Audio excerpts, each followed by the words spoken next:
하나님 말씀 보겠습니다. 마가복음 15장 33절에서 39절 말씀입니다.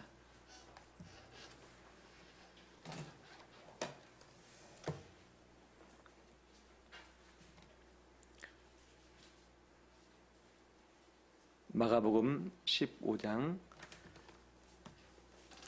39절에서 33절에서 39절 말씀 교독하겠습니다.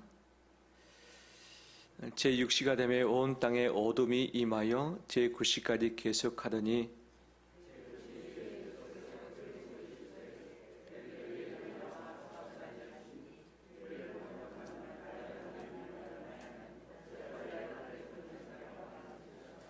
곁에 섰던 자 중 어떤 이들이 듣고 이르되 보라 엘리야를 부른다 하고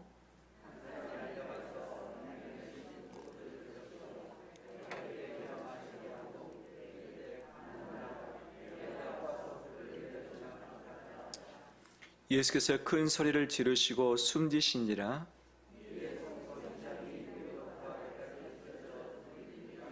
같이 읽겠습니다. 예수를 향하여 섰던 백부장이 그렇게 숨지심을 보고 이르되 이 사람은 진실로 하나님의 아들이었도다 하더라. 아멘. 주의 이름을 축복합니다. 서로 인사 나눌까요? 축복합니다. 반갑습니다.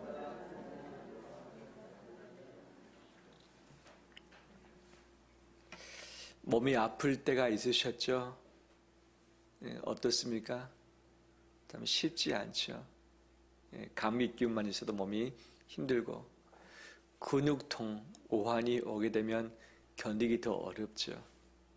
저도 역시 몸이 약해질 때가 있을 때 또 고통도 겪어봤는데 참 참기 힘든 고통들도 있더라고요. 그중 하나가 치통. 치통이 오니까 신경이 욱신욱신하면서 잠을 자지도 못하고 이 아예 다 부어가지고 어려운 가운데 있는데 제가 병원을 가급적 잘 안 가는데 치통이 오면 즉각 바로 갑니다. 고통을 좀 덜 맛보기 위해서. 가장 겪었던 것 중 가장 큰 고통은 대상포진이었던 것 같습니다. 신경을 따라서 바늘로 쿡쿡 찌르는데 깜짝깜짝 놀라죠. 잠을 자지도 못하고 이 신경성 때문에 이 머리도 아파지고 온 몸이 힘이 쭉 빠지면서 고통 가운데 있을 때가 몇 차례 있었습니다. 역시 병원 신세를 져야만 했었는데 빨리 또 회복이 안 되고 시간이 걸리는 것이 또 대상포진 아니었는가 생각도 되어지죠. 우리 성도님들도 몸이 여기저기 아파서 힘든 일들이 많이 있었죠. 우리 서로에게 한번 위로의 말 해볼까요? 많이 힘드셨지요?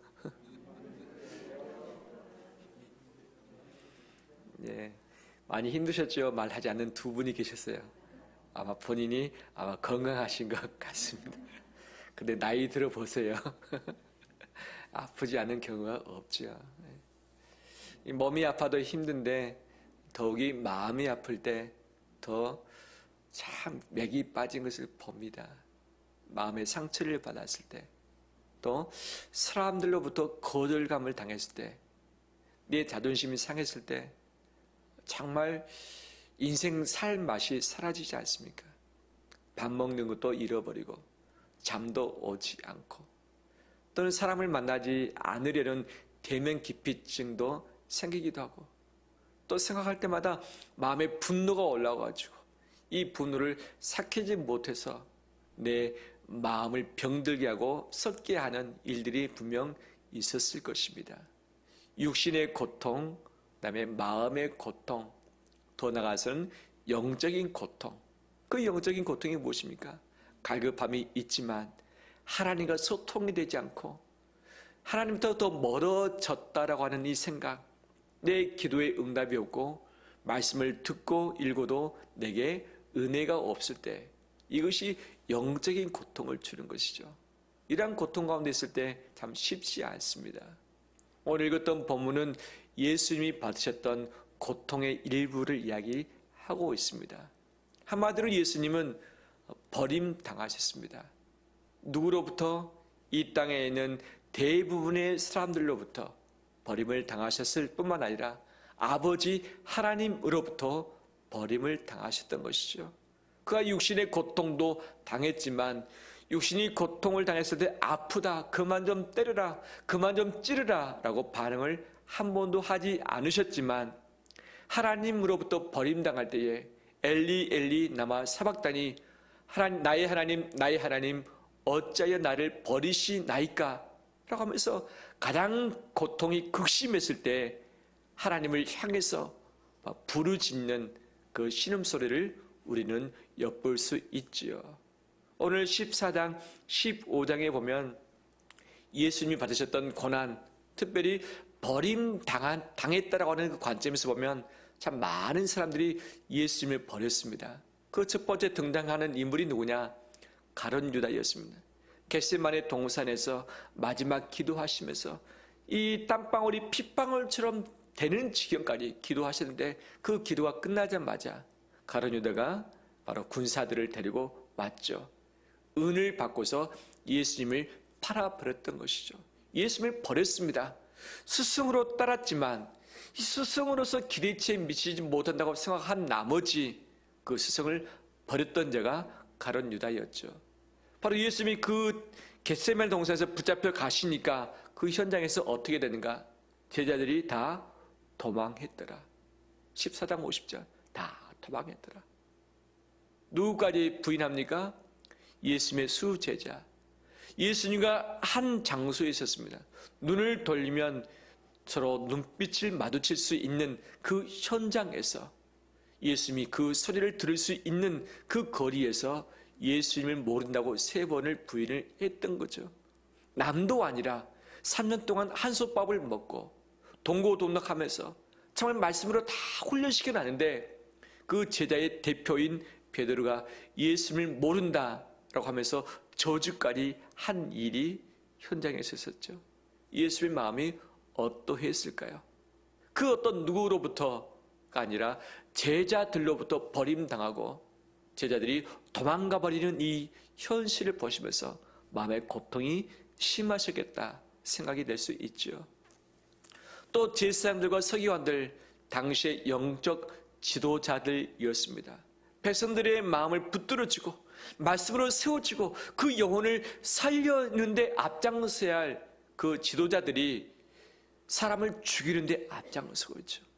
예수 그리스도를 보호를 해야 될 그들이 예수 그리스도를 고발하면서 십자가에 못 박으라고 선동을 했던 자들이 대제사장들과 서기관들이었던 거죠. 공회의원들이었죠. 거짓된 증인들을 세워서 바로 예수님을 바로 십자가 형틀에 내몰았던 자, 또 예수님이 십자가에 못 박힐 때에 희롱하면서 저가 남은 살리고 남은 고쳤는데 왜 자기 자신을 살리지도 못하고 이 구원하지 못하느냐라고 비웃었던 것이죠. 군사들은 어땠습니까? 예수님을 유대인의 왕 취급을 했죠.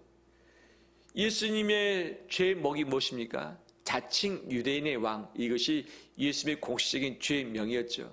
그래서 군사들이 예수님 옷을 벗기고 자색 옷을 입혔습니다. 당시 자색 옷은 연료가 아니죠. 염료가 상당히 비쌌습니다. 그래서 귀족, 왕족들만 입는 옷의 색깔이 바로 자색이었죠. 예수님한테 그 옷을 입힌 거예요. 그 다음에 머리에 이 금면류관을 씌우기보다는 가시로 관을 씌워가지고 예수님께 씌웠던 것이죠. 너가 유대인의 왕이냐? 그러면 왕 노릇 한번 해봐라. 옷도 입히고 면류관도 씌웠습니다. 그리고 나서 어떻게 합니까? 그 앞에 침을 뱉고 희롱하면서 무릎을 꿇고 절했던 것이죠. 그리고 주먹으로 얼굴을 쳤고 또 하인들 손바닥으로 예수 그리스도를 때렸던 것이죠. 종교 지도자들, 공회의원들, 빌라도와 헤롯 왕, 힘을 가진 자들이 예수 그리스도를 버렸고 그를 희롱했습니다. 군사들, 하인들, 당시 하인들이 가장 밑바닥에 있는 신분 계층이지 않았습니까? 그들마저도 예수님을 손바닥으로 치는 역사가 있었습니다. 우리가 여러 가지 많은 모욕을 받을 수 있지만 얼굴을 주먹으로 침을 당했을 때, 내 얼굴에 침 뱉음을 당했을 때, 뺨을 맞았을 때 얼마나 우리 자존심에 스크래치가 납니까? 정말 참을 수 없는 것 아니겠어요? 저도 어렸을 때부터 학교에서 많이 매를 맞고 자라왔던 세대입니다. 선생님들이 막 이 몽둥이 가지고 후드려 치는데 얼마나 아픕니까? 막 무섭기도 하고. 하지만 다행인 것은 얼굴 뺨을 맞지는 않았던 것 같아요. 뺨 맞는 거. 근데 뺨을 맞는 친구를 보면서 참 많이 좀 안타깝기도 했습니다. 내 얼굴을 강타당한다는 것은 가장 극심한 바로 희롱 아니겠습니까? 주님이 그랬다는 거죠. 십자가에 함께 못 박힌 강도들도 있었습니다. 그 강도들마저도 예수를 욕하더라. 지나가는 자들이 예수를 희롱하더라. 주님의 주변에 있던 수많은 사람들이 다 예수 그리스도를 버리고 말았습니다.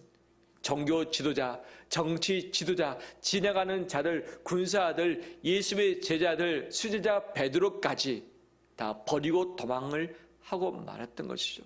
그런데 예수님은 이 모든 일에 아무런 반응을 하지 않으셨습니다. 왜 너희들이 이렇게 하느냐? 너희들 너 죽을 수 있어? 그만해 라고 말할 수도 있었음에도 불구하고 반응을 하지 않았습니다. 왜? 예수님이 누구인지를 진정 몰랐기 때문에, 하나님의 아들인 것을 그들이 몰랐기 때문에 핍박하고 희롱하고 조롱하고 도망가고 던져버렸고 보호를 해주지 아니했던 것이죠. 그런데 예수님은 하나님에 대해서는 반응을 했습니다. 엘리 엘리 나마 사박다니, 나의 하나님 어찌하여 나를 버리시나이까? 왜 저를 거절하시나이까? 왜 저를 외면하십니까? 제가 죽게끔 돼 있고 고통 가운데 있는데 왜 저를 모른 채 하십니까? 왜 침묵하십니까? 절규하면서 하나님께 그 고통의 말을 내뱉고 있는 것이죠. 수많은 거절이 있고 버림당함이 있지만 아버지로부터 버림당한 것이 가장 큰 고통이라는 것을 알게 되어지는 것이죠. 다른 사람들은 예수님이 누군지 몰랐기 때문에 그렇게 할 수 있었다고 하지만 하나님은 예수님이 누군지를 알고 계시잖아요. 다 아시는 분이잖아요. 아시는 분마저 등을 돌리고 있는 것이 예수님에게는 큰 고통이었던 것이죠. 육신의 고통뿐만 아니라 마음의 고통, 하나님과 단절된 영적인 고통이 예수 그리스도 안에 머물렀고 이것으로 말미암아 마지막 소리를 지르시면서 숨을 거두셨습니다. 왜 예수님이 이런 버림당하는 고통을 당하셔야 했는가? 왜 그렇죠? 사람들은 예수님이 누군지를 몰랐기 때문에 예수님을 핍박을 했던 것이죠. 그들이 기대했던 바가 있었습니다. 바로 정치적인 왕으로서 이 로마로부터 독립하길 원했습니다. 그 예수님 새로운 왕을 꿈꿨던 것이죠. 그런데 예수님이 마지막 한 주간 성들에서 가르치신 것과 행동을 보니까 아니거든요. 그래서 과감하게 버렸습니다. 이미 기득권을 가지고 있었던 지도자들, 그 기득권에 흠이 생길까봐, 흔들릴까봐 바로 기득권을 탐내려고 보였던 예수 그리스도를 가차없이 십자가에 못 박고 말았던 것이죠. 그들은 몰라서 그랬지만 왜 하나님 아버지마저 예수님을 버리셨을까? 무엇 때문이었죠? 무엇 때문이었죠? 죄 때문이었죠. 죄. 하나님은 죄의 문제를 해결하기 위해서 구약의 희생양 제도를 만드셨죠. 너가 죄 때문에 피를 흘리며 죽어져야 되는데 너를 대신해서 짐승을 그렇게 하면 죄를 용서해 주겠다 기준을 삼으셨죠. 그래서 짐승을 데려오면 짐승 위에 안수하는 거죠. 그 안수가 무엇입니까? 죄의 전가죠. 내 모든 죄가 짐승에게 다 전달시키는 거죠. 그리고 내가 죽어야 되는데 나를 대신해서 이 짐승이 죄인으로서 죽어지는 것이죠. 그래서 피를 흘리면서 그 몸은 이 번제단에서 불태워지면서 하나님의 진노, 노여움을 사그러뜨린 것이 희생양 제도 아닙니까? 내 6월절에 예수님이 직접 희생양 되심으로 우리의 모든 죄를 다 전가받아서 하나님의 아들로서 십자가에 못 박힌 것이 아니라 죄인의 대표로서 십자가에 못 박힌 것이죠. 그래서 하나님은 그 아들을 죽이시고 아들을 버리시는 것 이전에 죄인을 버리시고 죄인을 벌하셨던 것이죠. 죄인이 절규하고 외칠지라도 바로 죄를 담당해야 되는 그 당사자로서 주님이 가차없이 모든 진노를 예수 그리스도에 쏟아 부으신 것이죠. 사람의 대표인 첫 번째 아담이 이 시험을 이기지 못하고 넘어짐으로 모든 사람이 죄인 되었습니다. 하지만 둘째 아담으로 세우신 예수 그리스도께서 사람의 대표로서 모든 죄를 짊어지고 십자가 형틀에서 달려 죽으신 것이죠. 자기가 살기 위해서 죄를 지은 것이 아니라 바로 다른 사람을 살리기 위해서 본인 스스로 모든 죄를 짊어지고서 십자가에 죽으신 것이죠. 이것이 바로 대속의 은혜인 줄 믿습니다. 하나님 아버지께서 버리셨던 이유는 죄인 때문이었죠. 예수님께서 버림당하셨던 이유는 본인의 죄가 아니라 나의 죄, 우리의 죄를 대속하기 위해서 그렇게 하신 줄 믿습니다. 희생양 되셨습니다. 이것이 주님의 은혜인 것이죠. 그렇기 때문에 더 이상 죄 때문에 내가 직접 받아야 할 죄의 대가는 남아있지 않습니다. 예수님이 십자가에서 단번에 영원히 온전히 죄값을 담당하셨기 때문에 더 이상 하나님 아버지 앞에서 죄값을 담당할 이유가 없는 것이죠. 근데 이단들은 그 죄값을 너가 담당하라, 너가 짊어지라, 너 그 죄도 너가 고난받으라 라고 하지만 내가 죄로 말미암아 내가 감당해야 할 죄값은 남아있지 않습니다. 그것을 말하는 것 동시에 예수 그리스도의 신성과 인성을 부정하는 것이죠. 십자가 사건을 부정하는 것이죠. 예수님의 십자가를 믿는과 동시에 율법의 요구를 우리가 청할 이유가 없는 것이죠. 대신 주님을 통해서 구원받은 자로서 하나님께서 원하시는 삶을 살아내는 이 부분은 필요한 것이죠.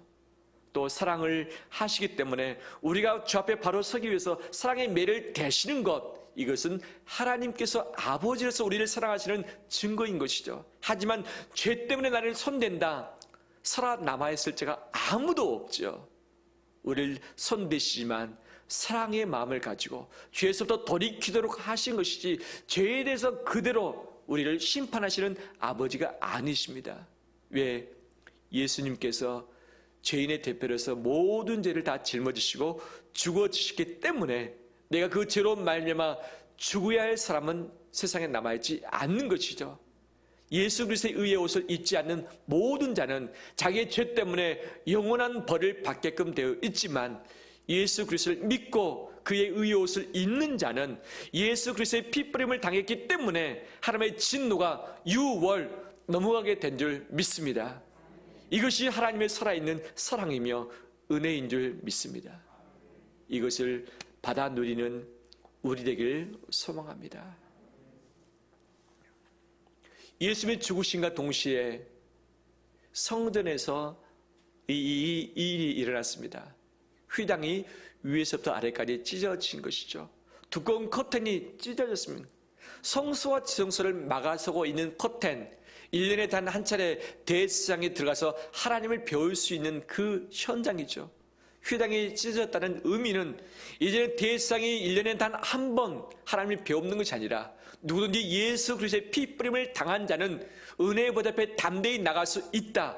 그 문을 열어놓으셨다는 의미가 있는 것이죠. 하나님과 우리 사이에 죄 때문에 담이 막혀져 있었습니다. 휘당이 쳐져 있었습니다. 아무나 함부로 갈 수 없게 되었습니다. 하지만 예수님이 자기의 모든 피를 뿌리시고 몸을 찢어주심으로 말미암아서 휘장도 함께 찢어주셨습니다. 이것이 열린 문이고 구원의 문인 줄 믿습니다. 이 문을 통해서 하나님께 담대히 나가서 주께서 허락하신 화목함을 누리는 우리 되길 주의 이름으로 축원합니다.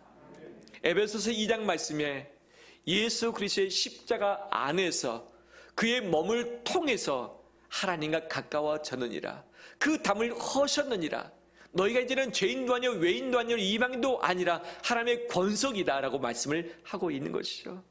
하나님과 우리는 죄 때문에 멀어졌지만 주님이 몸으로서 모든 죄의 문제를 해결하심으로 하나님과 하나 되게 하시고 화목하게 하신 줄 믿습니다. 고난주간의 가장 큰 의미는 무엇입니까? 고난을 내 몸에 채우는 것보다도 이미 열려진 그 문을 통해서 은혜의 보좌 앞에 나가서 하나님과의 화목함을 누리는 것이 바로 십자가의 결과 열매인 줄 믿습니다. 이번 한 주간 은혜의 보좌 앞에 담대히 나아가길 원합니다.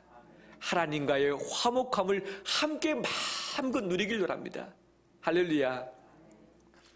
내 천주교를 비롯해서 행히 신앙을 강조하는 그런 것들은 우리 몸으로 고난받을 것을 말하는 것이죠. 먹지 마라. 몸을 더 아프게 해라. 힘들게 만들어라. 실상 죄 때문에 구원 때문에 우리가 받아야 할 고난은 남아있지 않습니다. 예수님이 다 완성시켰기 때문이죠. 그럼 우리가 받아야 할 고난은 무엇인가? 바울은 왜 바로 너희가 예수 그리스도와 함께 복음과 함께 고난을 받으라 말하고 있는가? 죄의 문제를 해결하기 위해서 받는 고난이 아닌 것이죠. 우리를 구원하신 이후에 말씀대로 살아낼 수 있도록 제자의 삶을 살도록 증인의 삶을 살아가는 데 있어서 걸림돌 되는 수많은 것들이 있는데 말씀을 붙들기 위해서 말씀을 살기 위해서 내 자신을 쳐서 복종시키는 이것이 고난 아니겠습니까? 예수님이 걸어가신 그 십자가의 길, 구원을 위해서 사람을 살기 위해서 마지막까지 포기치 않은 그 길, 우리가 그 길을 가는 데 있어서 반드시 악한 사단이 막아서고 있고 이 세상에 우리를 허용치 않습니다. 그럼에도 불구하고 그 길을 가기로 마음먹는 것이 고난에 동참하는 길인 줄 믿습니다. 그냥 내가 주님의 뒤를 따르기 위해서 내 몸에 고난을 주는 것이 아니라 말씀대로 살기 위해서 영혼들을 살리기 위해서 그 말씀을 지켜내는 것, 이것이 고난인 것이죠. 요즘에 이 시대를 살아가면서 어떤 것이 고난일까? 묵상할 때 이것이 생각이 났습니다. 죄를 버리는 것이 고난일 것 같다. 욕심을 포기하는 것이 고난일 것 같다. 도저히 용서하지 못하는 그 사람을 내가 용납하는 것 자체가 고난일 것 같다는 것이죠. 말씀대로 사는 것은 쉽지 않습니다. 하지만 말씀대로 살기 위해서 내가 손해보는 것, 말씀대로 살기 위해서 내 자존심 상하는 것, 말씀대로 살기 위해서 그 상대방을 내가 용납하는 것, 내 마음으로 힘듭니다. 쉽지 않습니다. 하지만 말씀 앞에 굴복하기 위해서 바로 그것을 짊어지는 것이 주님의 길을 함께 따라가는 우리의 고난의 현장인 줄 믿습니다. 이번 한 주간 동안 그 주님의 길을 따라가면서 욕심을 멀리하고 죄를 멀리하는 우리 되길 원합니다. 주님이 버림당하셨던 이유, 죄 때문입니다. 죄 때문입니다. 이 죄로부터 우리를 자유케 하시기 위해서 모든 버림당하셨던 것이죠. 이 은혜를 안다면 우리는 죄를 가까이 할 수가 없어요. 우리 자신은 압니다. 어떤 욕심이 내 마음 안에 남아있는지, 어떤 탐심이 아직도 있는지, 버려야 할 내 죄의 모습 무엇인지 알고 있어요. 사탄이 꼭 단골 메뉴를 가지고 우리를 넘어뜨립니다. 아킬레스건들이 있어요. 그 죄와 싸워서 피를 흘리기까지 가면서 말씀에 굴복되는 것, 이것이 십자가의 길인 줄 믿습니다. 이번 한 주간 죄를 버리길 원합니다. 욕심을 버리길 원합니다. 더러운 것을 버리길 원합니다. 버릴 때에 하나님과의 화목함을 누리게 될 줄 믿습니다. 또한 에베소서 2장에 너희가 예수 그리스도의 피로 말미암아 가까워졌느니라. 하나님의 거하시는 처소가 되기 위해서 너희가 한 성령 안에서 건물이 되어서 지어져 가느니라 말씀하시는 것이죠. 오늘이 종료주일로서 평상시 같았으면 성찬식을 거행을 했을 것입니다. 예수 그리스도의 피와 살을 기념하면서 그 피와 살로 말미암아 우리가 형제가 되었다는 것, 식구가 되었다는 것을 확인하는 것이죠. 내 마음에 불편함이 있고 나와 다른 것이 있고 좀 이 서로 마음이 맞지 않아서 갈등 가운데 있을지라도 그 십자가와 그 예수님의 살 때문에 상대방과 하나 되어지고 용납하고 붙들어주는 것, 이것이 바로 그 성도와의 화목함을 누리는 길 아니겠습니까? 이번 한 주간 살면서 부부와 정리할 것을 정돈하길 원합니다. 혹시 불편함이 남아 있습니까? 그렇다면 십자가를 의지해서 바로 용납하기로 결단하는 우리 되길 원합니다. 가족 간에, 형제 간에, 부모 자식 간에 풀할 부분이 있습니까? 풀지 않고 간다는 것은 고난 주간의 의미가 없는 것이죠. 푸는 것 자체가 마음의 고난일 것입니다. 내 자존심을 꺾어야 됩니다. 하지만 내가 먼저 손을 내밀어서 부모, 형제, 자식 간에 이 관계를 풀어가길 원합니다. 성도와의 관계, 이웃과의 관계에 있어서 혹시 갈등 가운데 아직도 풀리지 않는 관계에 있습니까? 그렇다면 예수 그리스도의 십자가로 말미암아 이 부분을 감당하며 용납하기로 결단하는 우리 되길 원합니다. 바로 이것을 위해서 주님이 버림당하셨고 하나님 아버지마저 그 아들을 버리셨던 것이죠. 가장 소중한 것을 버리셨습니다. 생명을 버리셨습니다. 자존심 버리셨습니다. 우리는 왜 주님을 위해서 못 버립니까? 왜 못 버립니까? 주님을 위해서, 하나님과 화목을 위해서, 우리 성도와의 화목을 위해서 우리의 것들을 버리며 나가는 우리 되시기를 주의 이름으로 축원합니다.